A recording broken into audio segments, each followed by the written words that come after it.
Hello po. Yan po ang aming labandera ngayon. Ayan po, si Elias Nathan. Ayan po, labandero pala. Nakakuha ako ng labandero. Siya naglalaba, ako naman nagliligpit. Yan, meron pang siyang sayaw-sayaw parang pato. Ayan po, mga kapatid. Ayan, tinawang galit. Ang kuntang bewang niya yung may sampayan. Masipag maglaba yan. Maaasahan nyo pa yan.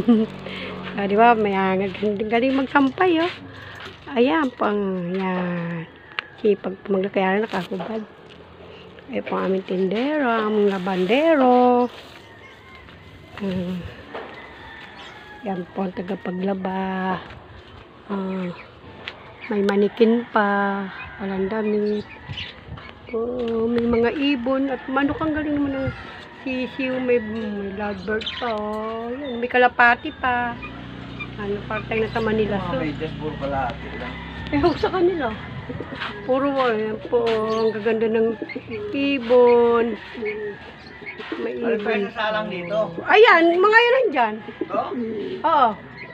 May kalapati, oh. Mga alaga po yan ang apo ko. Ha? Hindi pa, hindi nalaban. Mga marurumi nga yan. Mga alaga ng apo ko yung kalapati. Meron pang, yun, oh. Wala pa lang ito, di na nasampay. Di na natupi. Hindi, marami nga daw.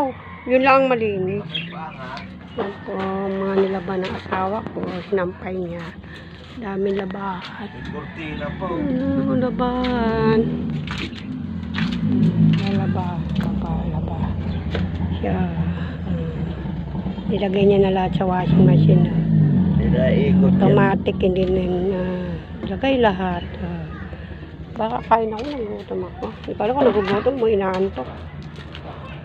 Konti na lang, isa na lang. Ano lang lalaban. Sabi mo si Joy. Ano? Ano nga gagawin kay Jerry? Hindi ko mag-take ka.